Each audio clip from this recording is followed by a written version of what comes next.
အားလုံးပဲမင်္ဂလာပါခင်ဗျာဒီနေ့ဗီဒီယိုလေးမှာတော့ content marketing အကြောင်းလေးကိုအရင်ညှောက်ပြသွားမှာဖြစ်ပါတယ်ပထမဆုံးအနေနဲ့ content ဆိုတာဘာလဲကျွန်တော်တို့ရဲ့လုပ်ငန်းမှာကျွန်တော်တို့ရောင်းချလို့တဲ့ product တွေ service တွေရှိကြပါတယ်ကျွန်တော်တို့ရောင်းချလို့တဲ့ product တွေ service တွေကိုတော့ marketing မှာ brand ဆိုပြီးတော့သုံးလို့တာဖြစ်ပါတယ်ဒါကြောင့်မလို့ကျွန်တော်တို့ရဲ့ brand ကိုကျွန်တော်တို့ရောင်းချလို့တဲ့ target audience တွေရှိကိုရောက်အောင်လို့ဂျားတွေကနေ content လုပ်ပေးတဲ့ဂျားကန်ပစ္စည်းကတော့ content ပဲဖြစ်ပါတယ်ဒါဆိုလို့ရှိရင် content ကဘယ်လိုချိတ်ဆက်ပေးရလဲအများစုအနေနဲ့ content ဆိုတာကိုကျွန်တော်တို့ social media တွေမှာစာတွေရေးပြီးတော့ post တင်တာကို content ဆိုပြီးတော့အထင်မှားနေတာတွေရှိတတ်ပါတယ်တကယ်တော့ content ရဲ့ဆောင်ရွက်ပုံကဒီထက်ပိုပြီးတော့ကျယ်ပြန့်ပါတယ်ပထမဆုံးအနေနဲ့ social media မှာ post တွေအနေနဲ့တွေ့မြင်နေရတာကလည်း content ဖြစ်ပါတယ် web page တွေမှာယခုလို blog post တွေနဲ့တွေ့မြင်နေရတာကလည်း content ပဲဖြစ်ပါတယ်ယခုဆိုလို့ရှိရင် TikTok တွေ YouTube တွေ Facebook တွေမှာဗီဒီယိုတွေကိုတွေ့မြင်ရမှာဖြစ်ပါတယ်ဒီဗီဒီယိုတွေရဲ့နောက်ွယ်ကဘယ်အချိန်မှာဘာပြောမယ်ဘယ်အချိန်မှာဘာပြောမယ်ဆိုတဲ့အရာတွေအားလုံးကလည်း content ပဲဖြစ်ပါတယ်နောက်တစ်ချက်အနေနဲ့ပြောပါဆိုလို့ရှိရင်ကျွန်တော်တို့ပို့နေတဲ့ Gmail တွေမှာဆိုလို့ရှိရင်လည်းဒီ Gmail စာပိုက်တွေက content ပဲဖြစ်ပါတယ်ဒါကြောင့်မလို့ content ဆိုတာကျွန်တော်တို့တွေ social media မှာ post တွေလည်းရေးမယ်ဗီဒီယိုတွေလည်းလုပ်မယ် Gmail တွေလည်းပို့မယ် web page တွေမှာ blog post တွေလည်းရေးမယ်စသဖြင့်ကျွန်တော်တို့အနေနဲ့ကျွန်တော်တို့ရဲ့ brand တစ်ခုကို target market ကိုရောက်အောင်နီလန်းအမျိုးမျိုးနဲ့ချိတ်ဆက်ဆောင်ပေးနေတဲ့အရာကို content marketing လို့ခေါ်တာဖြစ်ပါတယ် content အကြောင်းကိုသိရှိသွားပြီဆိုတော့ content နောက်တဲ့2မျိုးရှိတာကိုဆက်ပြီးတော့ပြောသွားမှာဖြစ်ပါတယ် content အနေနဲ့ကျွန်တော်တို့ကအမျိုးအစားအဖြစ်2မျိုးရှိပါတယ်ပထမတစ်မျိုးကတော့ content creation ဖြစ်ပြီးတော့နောက်ထပ်တစ်မျိုးကတော့ copy writing ဖြစ်ပါတယ်ဒါဆိုလို့ရှိရင် content creation ဆိုတာဘာလဲ content writing ဆိုတာဘာလဲဆိုတာကိုအနေငယ်ထပ်ပြီးတော့ကြည့်လိုက်ရအောင် content creation ဆိုတာကိုကျွန်တော်အချက်လေးချက်နဲ့ညှောက်ပြီးတော့မှာပဲဖြစ်ပါတယ်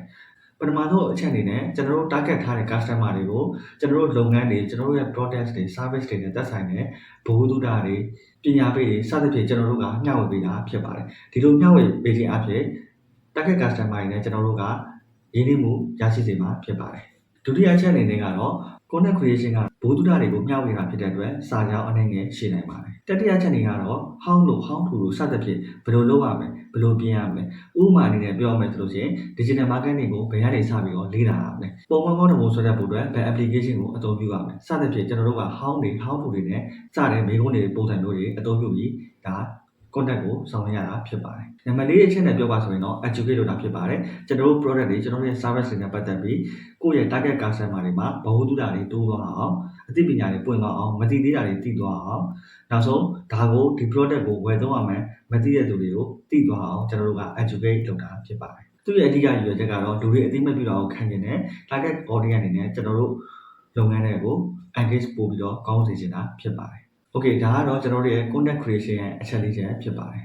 ဇာတ်မှုတွေကိုကောင်းကောင်းမွန်မွန်ရေးတတ်ဖို့အတွက် formula တွေလည်းများစွာရှိပါတယ်နောက်တစ်ချက်ကကျွန်တော်တို့ကဇာတ်ရောက်မှာဖြစ်တဲ့အတွက်ကျွန်တော်တို့ရဲ့ ကုန်ပစ္စည်းတွေ product တွေနဲ့ပတ်သက်ပြီးတိုးတိုးနဲ့ထိထိရောက်ရောက်ကလေးဒါ customer စိတ်ထဲကိုရောက်အောင်ရေးသားပြဖို့တော့အရင်အရေးကြီးပါတယ်တတိယချက်နဲ့ပြောပါဆိုလို့ရှိရင် what ဆိုတဲ့စကားလုံးနဲ့ကျွန်တော်တို့ပြောလို့ရပါတယ်။ဘာကြောင့်ဝယ်တင်လဲ။ကျွန်တော်တို့ရဲ့ product ကိုဘာကြောင့်ဝယ်တင်လဲ။ကျွန်တော်တို့ရဲ့ service ကိုဘာကြောင့်ယူတင်လဲ။ကျွန်တော်တို့ရဲ့ product ကို service ကိုယူမယ်ဆိုရင်တင့်နေတဲ့ဘလို့ problem solving တွေဖြစ်သွားမယ်။ဒါတွေကိုကျွန်တော်တို့က customer ရဲ့ pain point တွေ problem တွေကို solving ဖြစ်တဲ့ပုံစံမျိုးနဲ့ရေးသားပေးရမှာဖြစ်ပါတယ်။နောက်ဆုံးနံပါတ်၄အချက်တွေကတော့ action လို့ခေါ်ပါတယ်။ဒါကို CTA လို့လည်းမှတ်ယူလို့ရပါတယ်။ CTA ဆိုတာ call to action ကိုအတူတူခေါ်ဆိုတာဖြစ်ပြီးတော့ကိုယ့်ရဲ့စာကိုဖတ်ပြီးတဲ့သူတွေအနေနဲ့မိမိတို့ရဲ့ page မှာတစ်ခုခုလိုက်ပါဆောင်ရွက်ဖို့တိုက်တွန်းတာဖြစ်ပါတယ်။ဘယ်လိုတိုက်တွန်းသလဲဆိုလို့ရှိရင်ဒီစာကိုဖတ်ပြီးရတယ်ကျွန်တော်ရဲ့ product ကိုသုံးကျင်အောင်ကျွန်တော်အနေနဲ့ဒါ promotion discount တွေပေးတာရှိတယ်။ customer number တွေပေးတာရှိတယ်။စသဖြင့်ကျွန်တော်အနေနဲ့ customer ကိုနောက်ဆုံးမှာတော့ကျွန်တော်ရဲ့ product နဲ့ service ကိုဝယ်သွားအောင်ဆောင်ရွက်ရတဲ့ process ကို copy writing လို့ဒါမှတ်ယူလို့ရပါတယ်။ဒါကြောင့်ဒီ content marketing တွေကိုအတူချုပ်ပြီးတော့ပြန်ပြီးတော့မျှဝေရမယ်ဆိုလို့ရှိရင် content creation ဆိုတာ customer နဲ့ကျွန်တော်တို့ရင်းနှီးမှုရအောင်ဆောင်ရွက်တဲ့လုပ်ငန်းစဉ်ဖြစ်ပြီးတော့ copy writing ဆိုတာကတော့ကျွန်တော်တို့ရဲ့ product တွေကိုဝယ်သွားအောင်ရေးသားပေးရတဲ့ content အမျိုးအစားပဲဖြစ်ပါတယ်။ဒါကိုလွယ်လွယ်လေးမှတ်မယ်ဆိုရင်တော့ content creation ဆိုတာ